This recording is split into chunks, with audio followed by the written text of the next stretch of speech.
Hi, future trailblazers. Today we are going over the do's and don'ts of selecting a college major, and specifically the biggest mistakes that students will make in choosing a major. So I'm going to dive in, and right before I do that, please make sure to like and subscribe to this channel to get more information about all things college.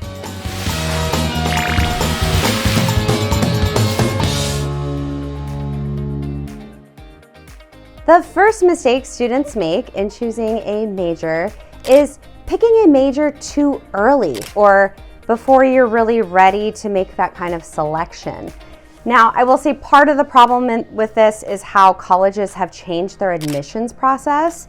Many colleges will make you declare a major before, as you're applying, or at least they want you to show what you're interested in because they'll make admissions decisions based around that major. I hate that, by the way. That is not fair to do to 18-year-olds. They don't know what they want to do. That's what those first 2 years are for. This is starting to kind of change again to where schools are not necessarily making you do that, but it's been a slow change. So part of that is forced on the school. But I also don't want you to choose a major too fast because you're paying a lot of money for this degree and you really should put some thought into it. If you are somebody who is not completely sure what they want to major in, which is totally normal, by the way, you would probably want to look at some schools that are a little more friendly in switching majors. So just because a school wants you to put a major down when you apply, some schools are actually in practice really good about letting students switch majors later, in a freshman, sophomore year. Obviously by junior year, you have to have a major, but some are easier at letting you switch. Some not so much and not so easy to switch. So if that is you, you'll probably want to choose some schools that are a little easier to switch majors in, but you definitely don't want to make the wrong choice or pick something too early. The second mistake I see students make a lot when choosing a major is choosing something that they kind of struggle in. Now, it might even be a subject you really like in lower level classes, but eventually you're going to have to take upper level classes, and those classes are going to get really hard. So even if you really like a subject, but you're struggling with it as a freshman, sophomore, that's going to get really hard later. So it should be something that it comes relatively easy to you. Again, you're going to get into upper level and it's going to be hard regardless, but you want it to be something that you're not struggling with, that you're relatively enjoying, at least most of the time. None of us love all of our classes, but you at least want to be mostly enjoying that, which kind of gets me into tip number 3, is choosing a major solely for the career prospects. Now, I'm going to kind of call out mom and dad on here. I'm really sorry. I don't mean to, but I kind of have to, because I see a lot of students that I can't even tell you how many times this happened. They are like, hey, I'm going to be, I'm in Seattle, so I always get computer science, Seattle Tech, the whole thing. And I'm going to go into computer science. Well, I start working with the student and I'm like, the student hates computer science. They don't like coding. They have no interest in this. And it's always inevitably but you can make a lot of money and go into tech. You definitely, I'm gonna get to that later where I talk about you do need to take career prospects into consideration. There's a lot of ways to make money, and it should not be something that you hate, or certainly something you're gonna be miserable in. So picking a major solely on career prospects is a really bad idea, especially if you don't like it. Those classes are going to get really hard and you might not do very well in them. Even if you do really well in them, you might still be miserable. And if you're not going to really probably end up in that field because you hate it, that's not a good idea to major in it. There's a lot of majors and a lot of careers out there, and you can still choose a major that is going to pay your bills eventually, right? And have good career prospects, but you still do well in the major and you still like the major. So that is the other mistake, is choosing a major solely on career prospects. That gets me into my next point. So last point, picking a major with solely looking at career prospects. Another mistake I see make, which is actually the much more common mistake I see all the time, is not thinking about career prospects when you're choosing a major. At the end of the day, you need to pay bills as an adult. So while I love the passion and the things that you might really be interested in, you do need to think about what your life is going to look like after college and be able to pay your bills. So as much of an optimist as I am, I'm also the weirdest optimist in that I'm incredibly realistic. For example, I get students all the time who they're like, I want to major in, let's say, psychology. That's an easy one. Like, I love it. I took the psychology class. I loved it. It's great. So interesting. Awesome. I love psychology too. I love it. You, again, need to pay bills. And most people in psychology majors right out of school, they're not working in the field, for one. They're doing some random job. And two, the starting salary for someone with a psychology major is something like $45,000 or $50,000 nationwide. You can barely survive on that. So, and over time, obviously you'll probably go into a different field that is not psychology. So it's not to say anything bad about psychology. It's phenomenally interesting. But what are you going to do with it? Like, is your plan to go and be a social worker and get like a master's in social work, or be a PhD? Do you actually want to be a marriage and family counselor, right? Like, there's some great fields within it, but there's a huge difference in taking Psych 101 or taking like AP Psych in high school and actually practicing as a mental health professional. Now, if that's your goal, right? Like, you're like, yes, I want to be a social worker. I'm going to get my master's in social work.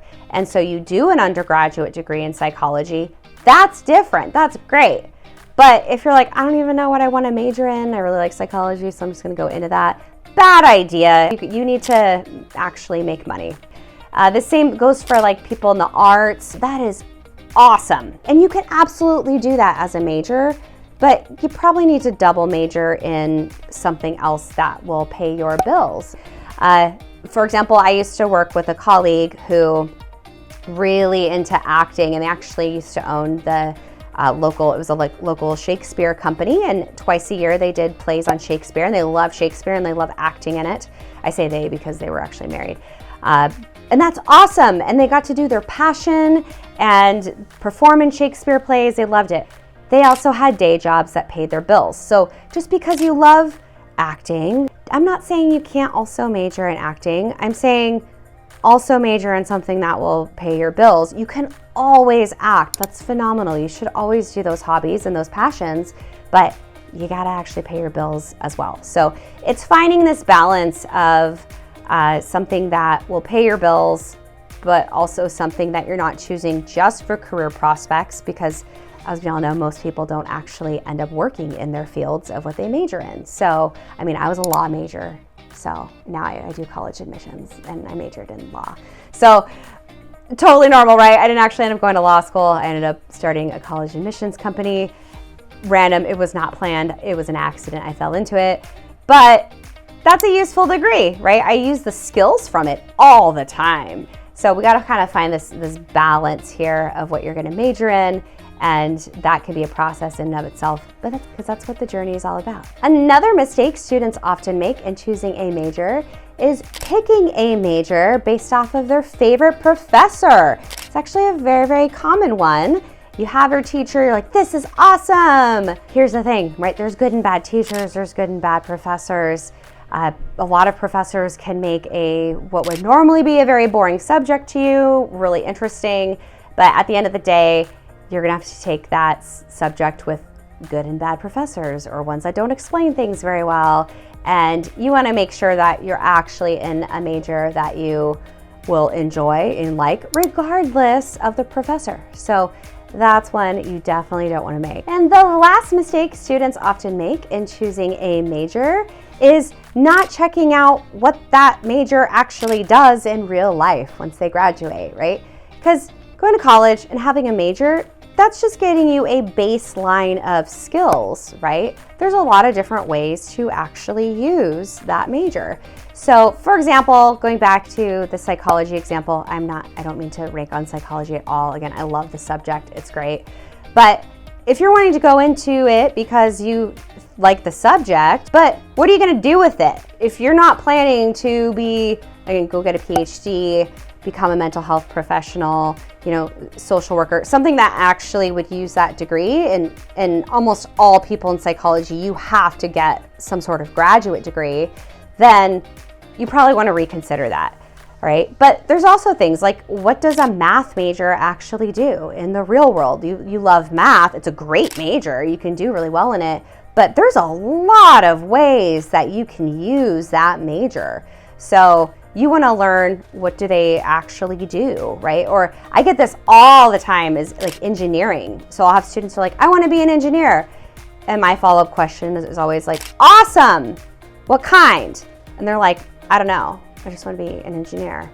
I'm like, there's a big difference between what an electrical engineer does and what a mechanical engineer does versus a civil engineer. And then there's subcategories within that, right? I have a friend who is a mechanical engineer who he worked at NASA and did testing of like bombs or something, I don't know, something with NASA.